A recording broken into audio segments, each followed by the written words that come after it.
intenção de iniciar um debate que é as edições do pensamento econômico e social, que normalmente tem 4 edições durante o ano, e hoje nós vamos tratar do Carlo Polanyi, um importante pensador, e tem pensador não só do ponto de vista econômico, do ponto de vista sociológico, e tem acompanhado um pouquinho sobre as questões ecológicas, por exemplo. Ele tem sido muito utilizado nos últimos anos. Mas sim, a palestra do professor Faria, nosso colega aqui da casa, professor da Universidade Federal do Rio Grande do Sul, professor do curso de Relações Internacionais, é isso? Então, sem maiores delongas, vamos dar início então a essa sessão de lições do pensamento econômico social. Então, com a palavra, o professor Faria. Bom, boa tarde a todos.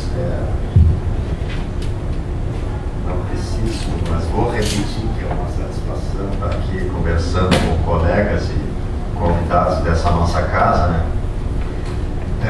Especialmente por tratar de um autor que vamos dizer assim, não está nos top de popularidade, enfim, da ciência econômica, né? Mas que tem uma contribuição original e importante para a gente compreender alguns fenômenos, né?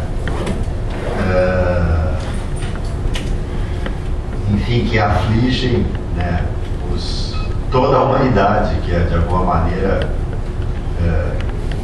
vítima ou beneficiária, enfim, do sistema econômico, né? O Polanyi tem a sua trajetória, né, de pesquisador ligado à história econômica. Ele próprio considerava a história econômica uma disciplina específica, à parte da própria teoria econômica, né, da qual ele, enfim, né, que era húngaro de origem, mas vienense, porque todos os húngaros estavam de alguma maneira incorporados ao Império, né, cuja capital era Viena, e lá ele desenvolveu a primeira parte da sua carreira intelectual, né, enfim, estava bastante envolvido e atualizado e participou dos debates lá da formação do pensamento econômico, né, daquilo que, enfim, a literatura hoje chama de a escola austríaca e tal, né? Claro, né? No continuar, quer dizer, ele chegou em Viena em 1919 e ficou lá até 33, né? Lembra-se que 33 é um ano trágico para a Áustria, que é o episódio do Anschluss, né? A anexação da Áustria pela Alemanha nazista. E aí, como muitos outros, né, judeus e dissidentes intelectuais, né, socialistas, etc., psicanalistas e tal, tiveram que sair de lá, né? Nessa época ele foi para a Inglaterra, lá ele ficou até o final da Segunda Guerra Mundial. Depois ele foi para os Estados Unidos e terminou a sua carreira acadêmica em Columbia, né, em Nova York, na Universidade de Columbia. E nesse período, durante todo esse período, ele desenvolveu assim, né, especificamente no estudo da história econômica, ele desenvolveu um diálogo muito interessante, é um pouco isso que eu quero passar para vocês aqui, né, entre a economia e a antropologia, né?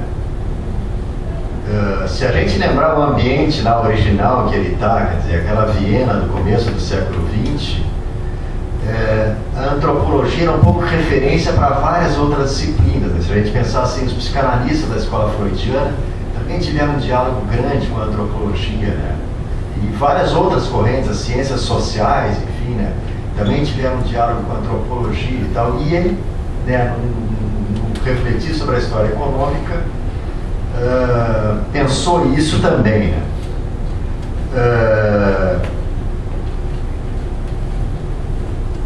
E a ideia dele, né, que eu vou desenvolver um pouco mais adiante, mas é um pouco assim, pensar como, né, a nossa sociedade de mercado capitalista moderna se relaciona com, enfim, as demais relações sociais, né?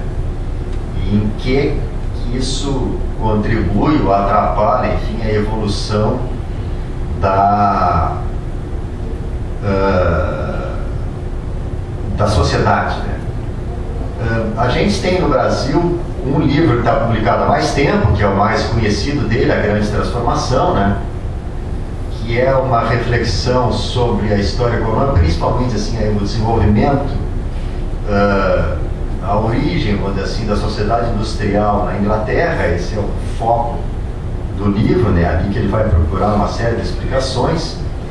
E recentemente, né, foi publicado um outro volume aqui no Brasil também, né, A Subsistência do Homem, que tem um conjunto de ensaios que formam um livro e mais, vamos dizer assim, um apêndice, né, que é quase uma segunda parte do volume, né, que tem uma série de outros ensaios relacionados a essa obra, A Subsistência do Homem, que é um estudo aí especificamente de antropologia mesmo, muito mais do que história econômica. Então, um pouco assim, vou trabalhar aqui em cima da minha leitura dessas duas obras, né?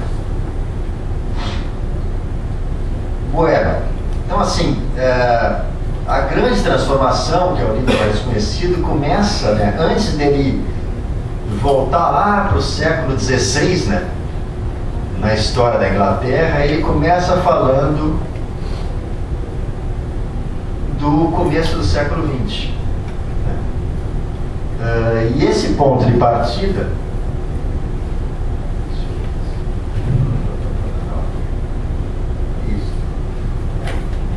o ponto de partida é esse, né? Quer dizer, o começo do século XX é o momento do que ele chama assim o fracasso, né? Enfim, a derrota, a derrocada de um sistema mundial de livre comércio, né? Então ele começa o livro falando de padrão ouro, Primeira Guerra Mundial, enfim, né? E ele vai apresentar, então,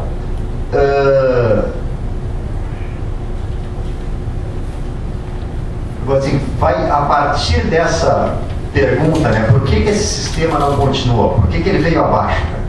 Por que ele desabou?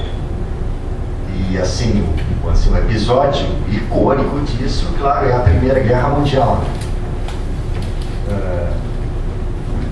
E ele diz assim, porque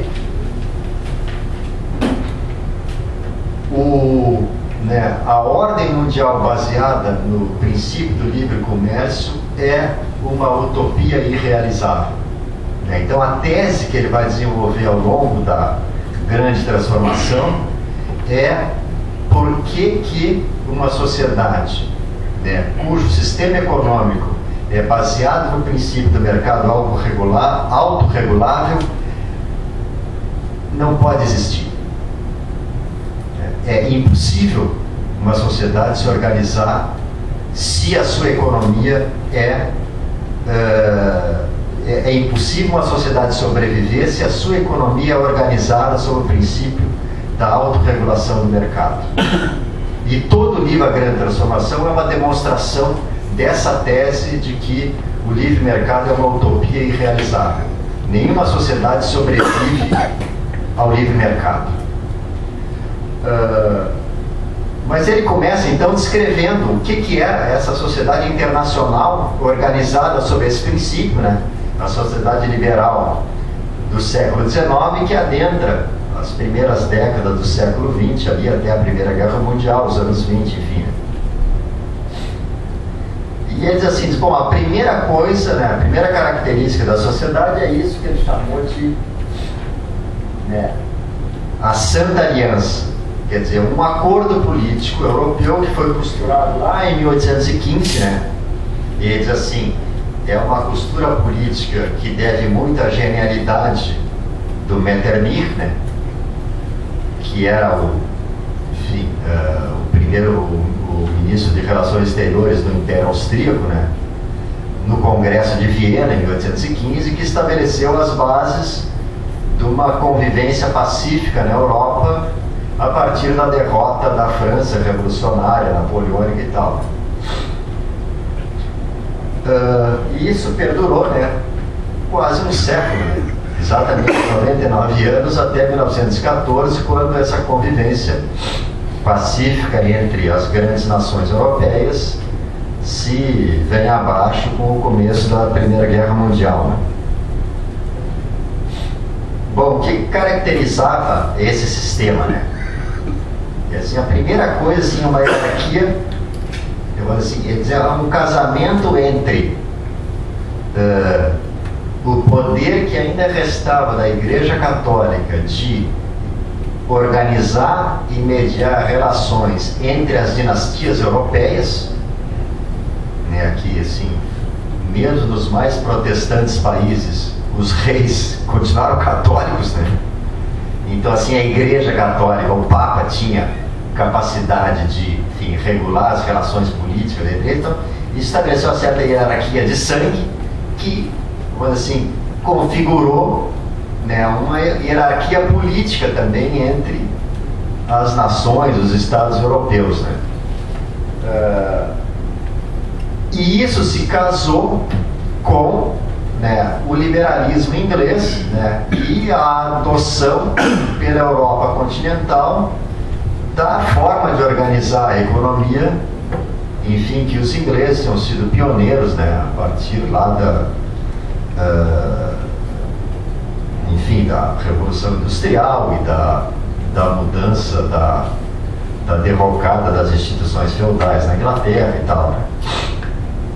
E que também, enfim, isso de uma certa maneira, assim, essa aliança também recepcionou os efeitos napoleônicos e franceses sobre o resto da Europa, contestando e destruindo e tal, enfim, né, algumas instituições feudais, né, nos países ali afetados que era pela, vamos dizer assim, difusão da ideologia e da proposta política republicana francesa, quer pela força das armas, enfim, com as invasões, né, e as guerras napoleônicas por toda, né, enfim, que vão, né, de Portugal até Moscou, né?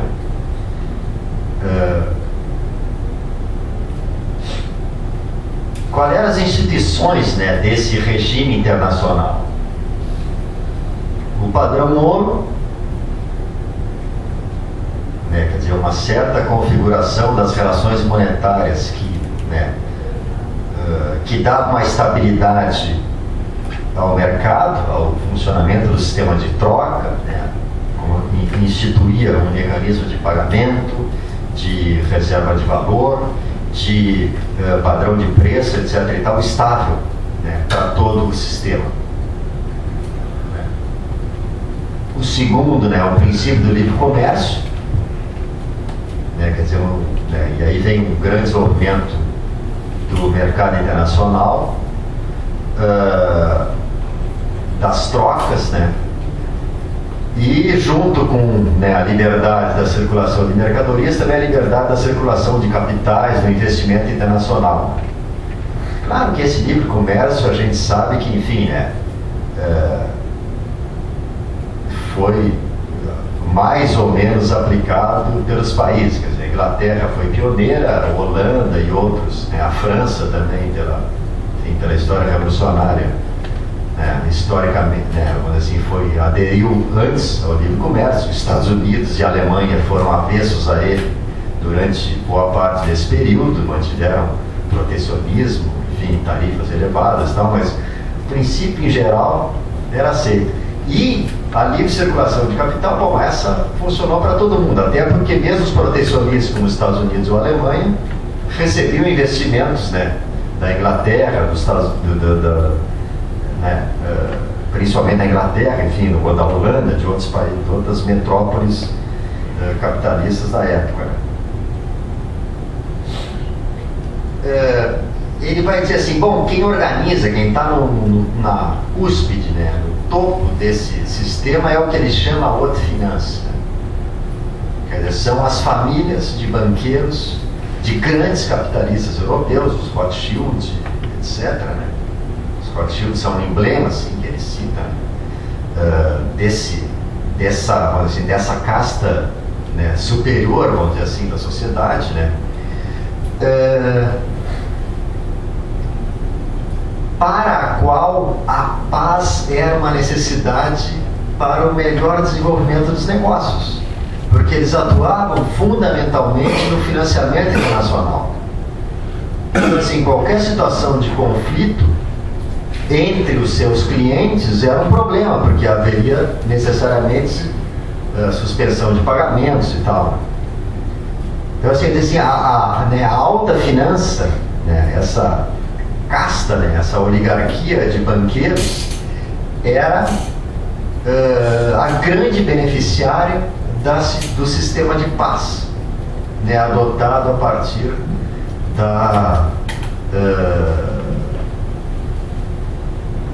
do Congresso de Viena e que perdurou até a Primeira Guerra Mundial.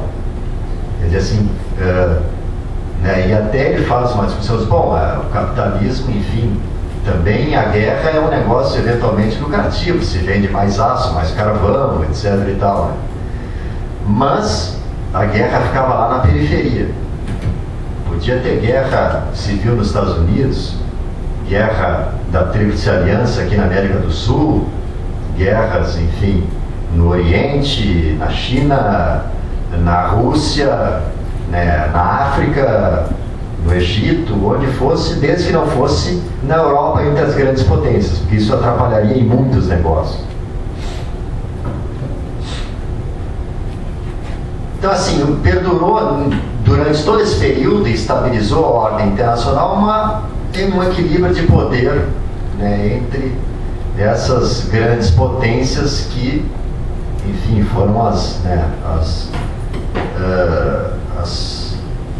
protagonistas, né, do Congresso de Viena lá em 1815. Esse sistema entra em crise, né, quando esse equilíbrio de poder se rompe na véspera, né, e isso vai causar a Primeira Guerra Mundial, quando há um certo alinhamento, né, de um lado um bloco formado por Inglaterra, França, né, Rússia, e do outro lado outro bloco formado pela Alemanha, Turquia, enfim, outros aliados, né, e que esses dois blocos acabaram se confrontando, enfim, isso dá origem à Primeira Guerra Mundial.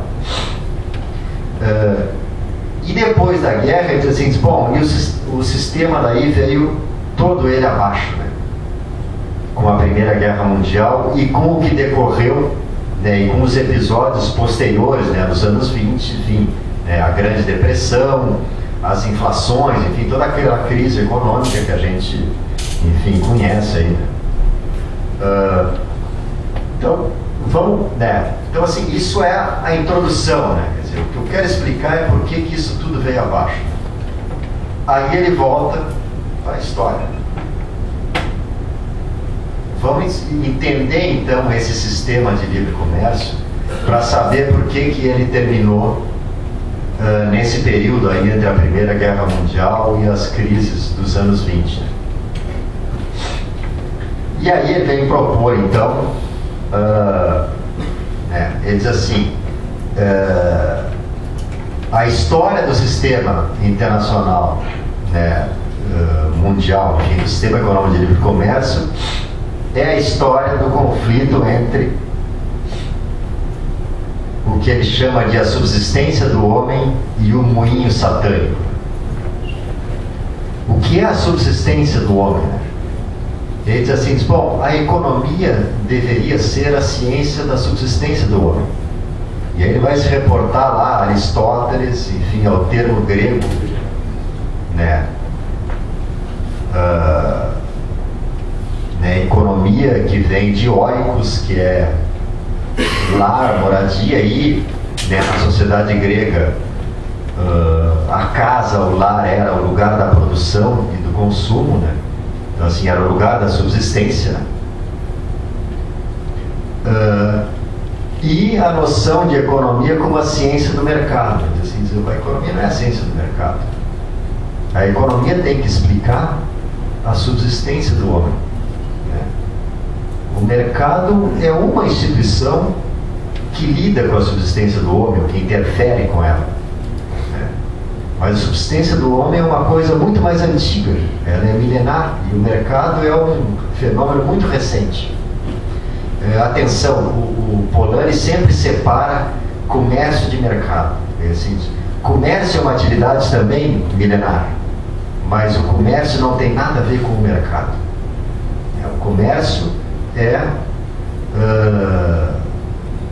enfim, a atividade da troca, de uma certa especialização da troca, até assim que se desenvolveu e que, né, na história de todas as civilizações especializou alguns grupos sociais nessa atividade e tal, né? Mas isso não tem nada a ver com o mercado como os economistas entendem ele, né?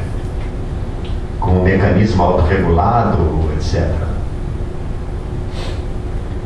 Então, diz assim, esse conflito entre subsistência do homem e o moinho satânico, né? O moinho satânico para ele é o mercado, a economia autorregulada. E a ideia do moinho satânico é isso, quer dizer, um sistema econômico baseado na autorregulação de mercado, ele funciona para o resto das relações sociais como um moinho, ele tritura tudo, ele transforma as relações sociais em poeira, ele desmonta elas. Por isso, assim, é um moinho satânico. Nenhuma sociedade resistirá à prevalência do princípio do mercado. E aí, né, no outro livro, A Subsistência do Homem, ele assim, enfim, ele explora um pouco mais esses dois conceitos, né? Quer dizer assim, existe um tipo de economia que é enraizada e um tipo de economia que é desenraizada. A economia que consegue suprir a subsistência do homem, né? Os sistemas econômicos que conseguem suprir a subsistência dos homens são do tipo enraizado. O que ele quer dizer com enraizado? Quer dizer que as relações econômicas são subordinadas às outras relações sociais. Elas estão na hierarquia das relações sociais dependendo do tipo de sociedade. Cada uma vai ter a sua hierarquia. As relações de parentesco podem estar no topo de tudo, num tipo de sociedade que a gente, em geral, chama de tradicional.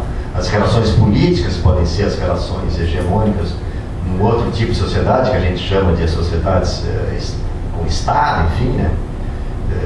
Mas de qualquer maneira, assim, né, são sociedades em que as relações econômicas são subordinadas às outras relações sociais. Então, assim, como produzir e como distribuir a produção vem, né, as regras de como isso funciona vêm das relações de parentesco, das relações políticas. Isso seria uma sociedade enraizada. A sociedade, a economia desenraizada, seria aquela em que há uma inversão desse processo. Né, a gente chama de capitalismo, mas ele sempre se refere à economia de mercado, né, autorregulada. Nessa sociedade, é o mercado que comanda a sociedade, e não mais a sociedade que comanda as relações econômicas. A economia subordina as outras relações sociais. E essa é uma inversão, enfim, antinatural. Né? Como é que se organizam essas sociedades, né, de economia enraizada? Os princípios em que ela se organiza são de dois tipos, ou da reciprocidade ou da redistribuição. Então, o que seria uma organização, né, um exemplo de sociedade, de economia organizada sob o princípio da reciprocidade? Seria, por exemplo, né, a economia dos Craniacarores lá na Amazônia, né, em que vamos dizer assim, o envolvimento de cada membro da sociedade na atividade econômica, né, de produção e consumo, ele é definido por esse princípio de reciprocidade, ou seja, cada um contribui com aquilo que é capaz de fazer e cada um recebe aquilo que necessita. Tem uma... o que produz recebe e o que necessita recebe também. Tem uma reciprocidade da relação de produção e distribuição. O que regula a produção e essa distribuição sob o princípio da reciprocidade? Bom, são normas sociais que estabelecem papéis para cada membro da sociedade. Então, sei lá, os homens jovens vão caçar, vão pescar e tal, as mulheres jovens vão plantar mandioca, enfim, cozinhar o pescado, né, e tal. As crianças vão ficar pulando no rio brincando o dia inteiro, os mais velhos vão ficar reunidos em torno da fogueira dando conselhos para os mais jovens. É isso. E cada um vai receber, né, assim, o fruto da produção de acordo também com a norma social que diz que criança deve comer isso, o idoso deve receber aquilo, enfim, os guerreiros não sei o que, as mulheres não sei o que lá. Ou então, né, outras sociedades, né, com esse tipo de economia enraizada podem se organizar pelo princípio da redistribuição. Ele genericamente, né, associa esse princípio a uma figura que ele chama assim os impérios hidráulicos, né, que são, enfim, aquilo que a gente costumeiramente chama das grandes primeiras civilizações, né, agrícolas, né, onde, enfim, se pegar um outro exemplo disso, né, falamos dos cranha-carores da Amazônia, vamos falar do Império Romano, né. Como é que funcionava o princípio da redistribuição no Império Romano? Roma tinha 1 milhão de habitantes e a Itália produzia pouca comida, tinha azeitonas, uvas e não muito mais do que isso, né? Alguma ovelha e tal, ou cabra. Aí, né, enfim, as legiões mais a sedução do Júlio César fizeram um acordo com o Egito e o Egito mandava trigo para fazer pão e alimentar aquele 1 milhão de habitantes urbanos de Roma que sem o trigo egípcio iam morrer de fome. Quem organizava isso era o Estado romano. O Júlio César foi lá, namorou a Cleópatra, as suas legiões venceram militarmente a resistência egípcia e organizaram um sistema pelo qual cada safra os egípcios embarcavam navios e navios de trigo para fazer pão em Roma. Então, o Estado organizava a redistribuição para manter a subsistência da população.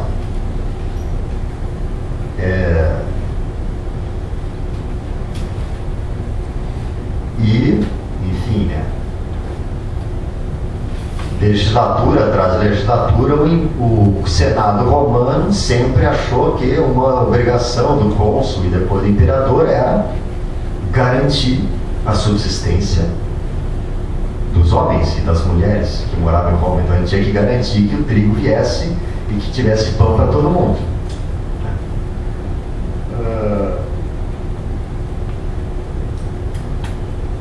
Aí ele vai dizer, essa produção de subsistência ela está organizada sob o princípio da domesticidade, ou seja, né, ela está organizada sob, vamos dizer assim, olhando para a necessidade da subsistência.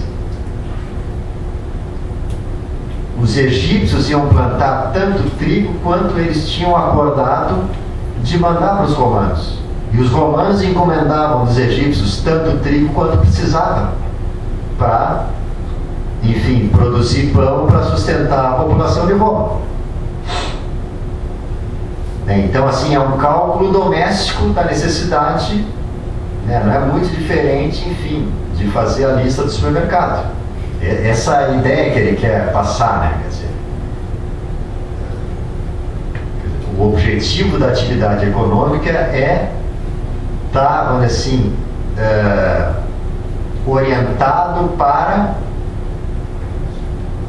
uma necessidade conhecida da sociedade. Isso é o que ele chama de domesticidade da relação.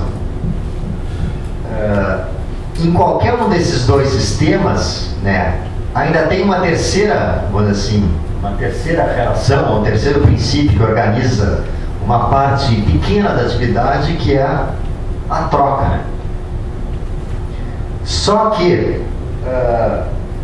a troca, primeiro, é uma coisa eventual, quer dizer, a subsistência não depende da troca. A troca adiciona à subsistência alguns elementos, algumas mercadorias, alguns produtos, enfim, que, né, a produção doméstica não dá conta de, não consegue criar. Mas eles não fazem parte também da necessidade do dia a dia, né?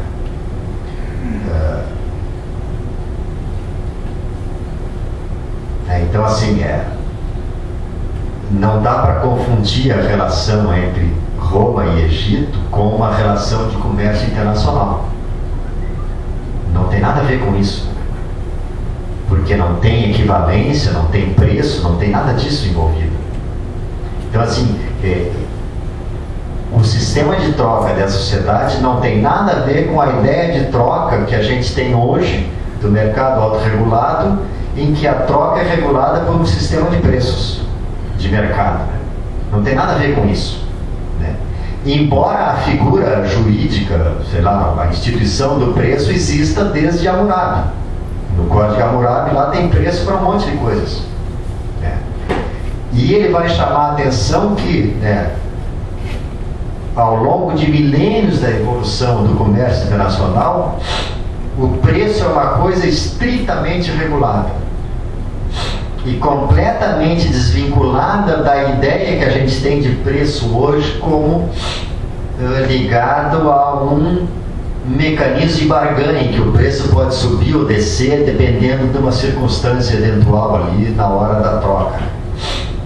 Não tem isso, quer dizer, o Hammurabi botou lá, o aluguel de uma casa assim custa tanto, o quilo do trigo ou da cevada custa tanto e acabou.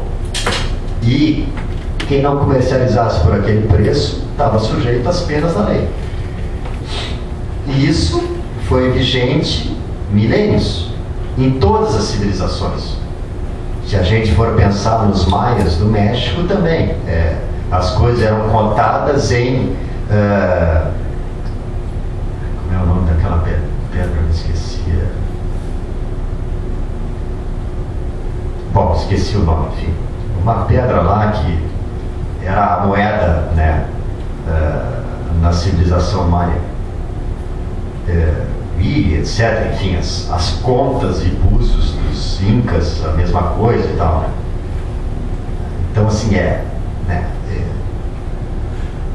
esse comércio, esse sistema de trocas não tem nada a ver com o que a gente entende por comércio hoje, né?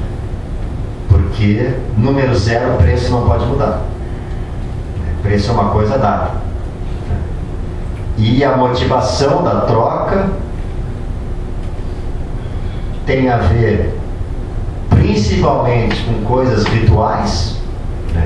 Com dar um presente para alguém, fazer um gesto de amizade, de boa relação e tal, de confraternização, ou subsidiariamente tem a ver com alcançar algum tipo de produto que é impossível na minha região. Então, bom, se eu quiser uma roupa de seda, eu tenho que me entender lá com os chineses, né? E os chineses pensavam, se eu quiser ouro para embelezar a cidade proibida, eu tenho que me entender com aqueles bárbaros europeus e tal. Aí a gente manda uma miçanga de seda e eles nos mandam toneladas de ouro, trouxas eles, né? Pensavam os chineses. Bom, vamos ver agora como é que é o outro sistema, então. Esse da economia desenraizada, né? Na interpretação do Polanyi. Primeiro, assim, né? A relação econômica fundamental é a troca, né? Quer dizer, o sistema todo opera para o mercado e a partir do mercado. E a troca é diferente do comércio de outras sociedades, ela é baseada no princípio da barganha, visando lucro.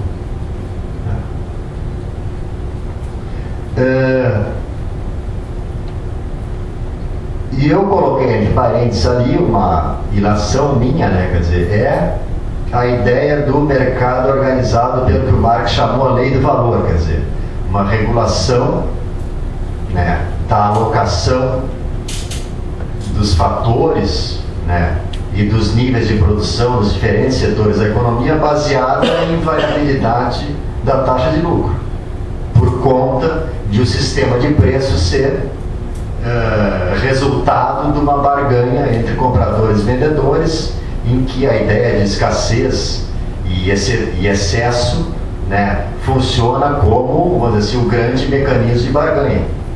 O que está sobrando, ninguém consegue barganhar muito por ele, tem que entregar por um preço baixo. Então isso vai regular rentabilidades diferentes entre os diferentes setores e vai fazer a alocação do capital do trabalho nos diferentes setores, gerando algum grau de, enfim, de harmonia ou de funcionamento regulado, né, desse sistema de mercado. De novo, assim, isso é completamente avesso ao comércio medieval, ao comércio romano, fenício, chinês, árabe, maia, asteca, enfim, inca ou o que for, né?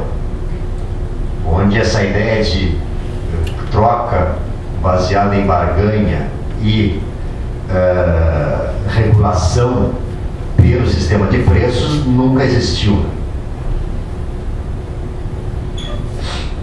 Bom, o que resulta dessa, né, ou qual é o conteúdo dessa, assim, inversão entre a hierarquia das relações sociais, em que as relações econômicas passam a subordinar as relações políticas, sociais e, enfim, de parentesco, inclusive. E aí ele vai falar, bom, como é que se formou esse, né, da onde se originou esse desenraizamento da economia, né? Aí assim, a primeira coisa, né, ele é, né, no estudo de história econômica dele, assim, ele é muito crítico do Adam Smith, de outros historiadores econômicos da época que viam assim, enfim, o desenvolvimento do mercado como alguma coisa que é natural ao homem, porque, enfim, né, é da essência humana a inclinação à troca, à barganha e tal, né? E ele assim, nada mais errado, né? Pensar que esse mercado autorregulado, né, nasceu do comércio das feiras medievais é um absurdo histórico, né? Ele foi imposto de fora por ação do Estado. Que daí assim, né, e isso aconteceu durante o mercantilismo, quando um grupo de comerciantes se transformou no que depois, né, a sociologia chamou de burguesia. Se aproximou do poder político e levou o poder político a mudar as regras de funcionamento dos mercados e das feiras para possibilitar a prática da barganha e o uso das trocas e do comércio com o objetivo do lucro. Para isso, o rei teve que primeiro abolir a tabela dos preços, deixar os preços serem livres. Teve que também mudar os princípios de monopólio, de concessão, de licença para ir ao mercado e tal, né, para permitir também liberdade para os, enfim, proprietários de mercadorias se reunirem livremente e fazerem a sua barganha da forma mais livre possível. Bom, mas para que isso fosse possível, né, algumas novas instituições tiveram que ser introduzidas naquela sociedade europeia, né, enfim, depois do fim da Idade Média, né, no começo do Iluminismo, até a instituição do sistema liberal no século XIX, que ele diz assim, o passo fundamental, né, o pressuposto mais importante disso foi o que ele chama de criação de 3 mercadorias fictícias. O que são mercadorias fictícias? São coisas que não são produzidas, né, mas são compradas e vendidas como se mercadorias fossem. Então, assim, não é essa garrafa de água que uma fábrica lá produziu isso, né? Um processo de trabalho produziu. Quais são as 3 mercadorias fictícias, né? Então, aqui nesse quadrinho aí, né? São a terra, o dinheiro e o trabalho. A terra não é mais do que a natureza. Enfim. Para os não crentes, ou os cientificistas, quem criou a Terra foi o Big Bang. Para os mais crentes, enfim, foi Deus. Mas qualquer um dos dois não é um processo produtivo, resultado, né, enfim, de atividade laboral, né? A segunda mercadoria fictícia é o dinheiro.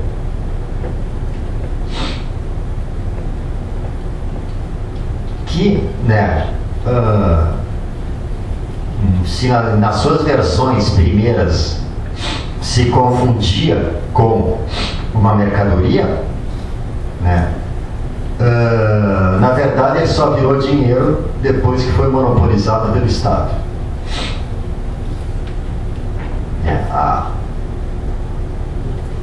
O dinheiro mercadoria era o dinheiro usado nas trocas pré-mercado autorregulado. Para o mercado autorregulado funcionar, tem que ter um dinheiro estatal. Um dinheiro que não é uma mercadoria produzida, cujo valor é controlado pelo Estado. E dá-lhe metas de inflação para controlar o valor desse dinheiro que não é produzido. E por fim, a terceira mercadoria fictícia é o trabalho. Que é, na verdade, a capacidade humana de produzir meios de subsistência. Bom, eu acrescentei no quadro ali as normas sociais que, vamos dizer assim, que estão ligadas à criação de cada uma dessas mercadorias fictícias, né? Quer dizer, a transformação da terra em mercadoria é a instituição da propriedade privada do jeito que se entende hoje. É uma propriedade que pode ser comprada e vendida. Que, por exemplo, no Brasil só começou a existir a partir de 1850 com a Lei de Terras. Até então, a propriedade do principal meio de produção era do imperador e antes do rei de Portugal, que era a terra, era uma sociedade agrária.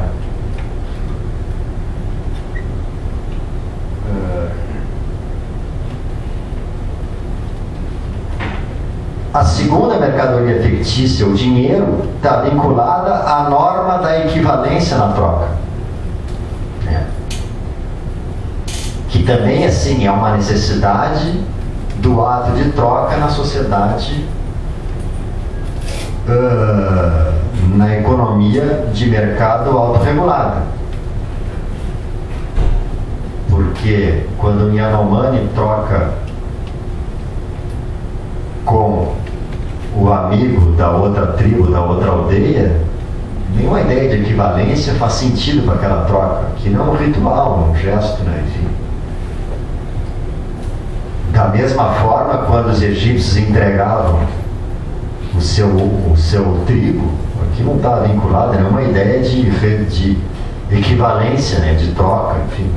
Estavam entregando porque era o acordo que tinha sido feito entre o faraó e César, ponto, né? E o Senado romano. E por fim, né, a transformação do trabalho em mercadoria cria a forma moderna, né, de exploração do trabalho de geração de excedente pelo trabalhador para ser apropriado pela forma como a sociedade distribui o excedente do capitalismo, que é o diferencial entre o que é pago do trabalho e o que o trabalho produz, né? Que é, enfim, né? A ideia de que o mecanismo de exploração nesse tipo de relação de trabalho. E por fim aqui, né, eu alinhei, né, de novo voltando a esse paralelo com Marx, né, as três relações fundamentais constitutivas do modo de produção capitalista do Marx, que tem a ver com essas três normas e as três mercadorias fictícias do Polanyi.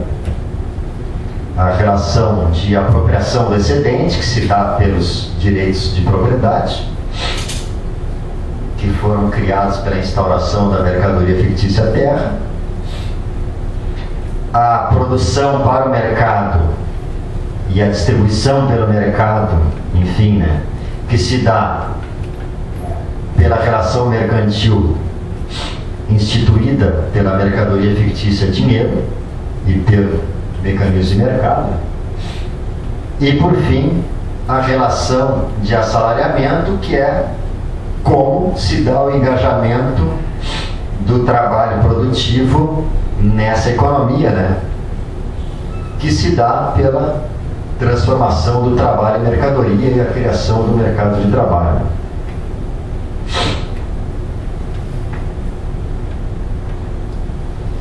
Qual é o princípio que organiza esse sistema de mercado?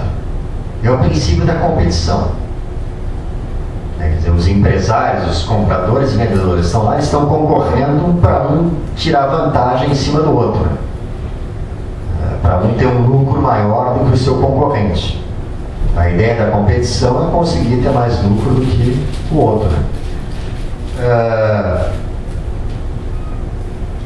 O resultado desse processo competitivo, de novo aqui um paralelo com Marx, é a ideia do Marx da lei da concentração e centralização do capital, ou seja, a concorrência não leva a nenhum equilíbrio. Ela leva a ganhadores e perdedores. Os perdedores desaparecem, se arruinam, vão à falência, e os ganhadores vão crescendo.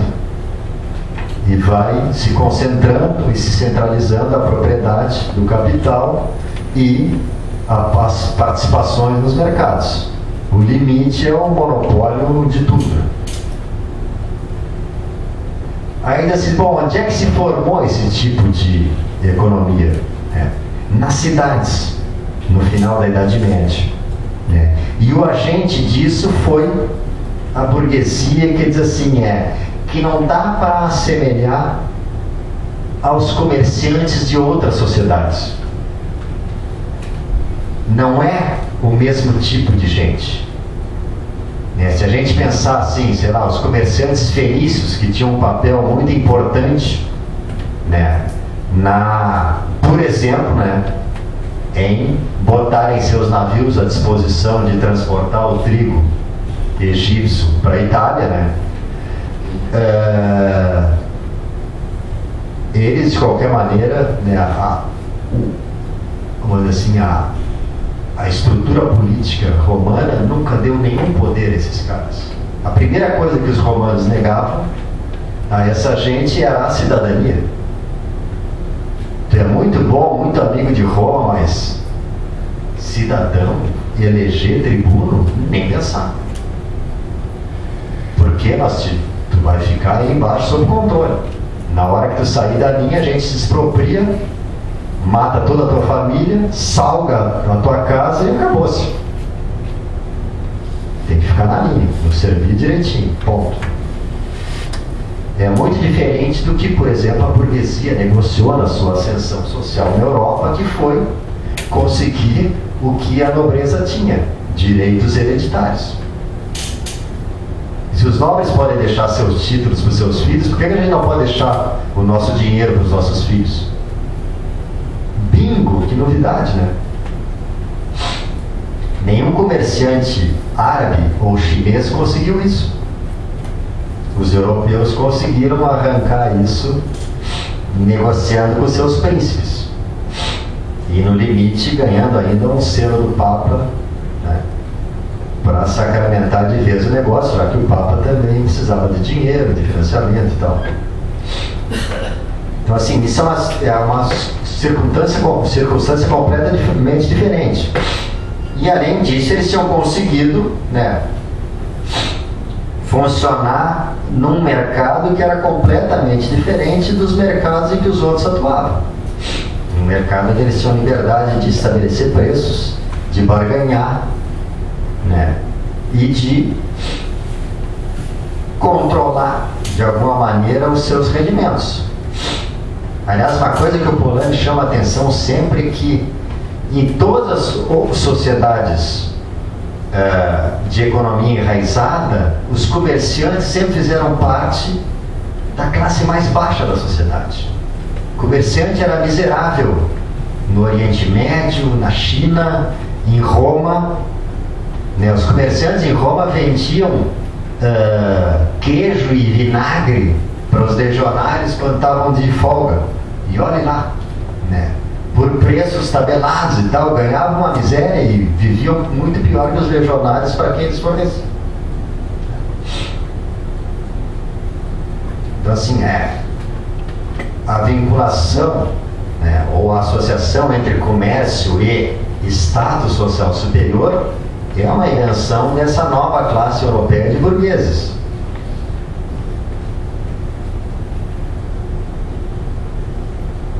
Claro, não quer dizer que em outras quadras do mundo, em outras sociedades, não tenha havido, eventualmente, comerciantes bem-sucedidos. Você vai olhar para as Mil e Uma Noites, vai encontrar várias histórias lá, de comerciantes enriquecidos e tal. Mas sem poder. Quem tinha poder nas histórias das Mil e Uma Noites, bom, quem entrava para o clero muçulmano podia chegar a ser emir, sheik e tal. E a entrada do clero muçulmano dependia das escolhas dos clérigos muçulmanos. As monarquias árabes é uma coisa bem recente, é uma imitação da Europa, depois da colonização. Não era assim no passado. E idem na China. Quem é que virava samurai? Mandarim? Não, mandarim não.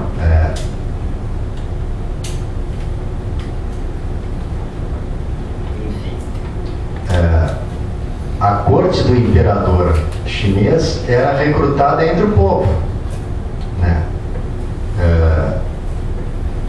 Se ele achava que precisava de uma nova companhia de arqueiros, por exemplo, para enfeitar os desfiles lá na Cidade Proibida, ele fazia um concurso e quem atirava melhor com arco e flecha virava arqueiro da Companhia Real. Daí vinha um guri que passou a vida no meio dos pandas tirando flecha lá, que era filho de caçador, e virava, né, entrava para a classe superior. Não tinha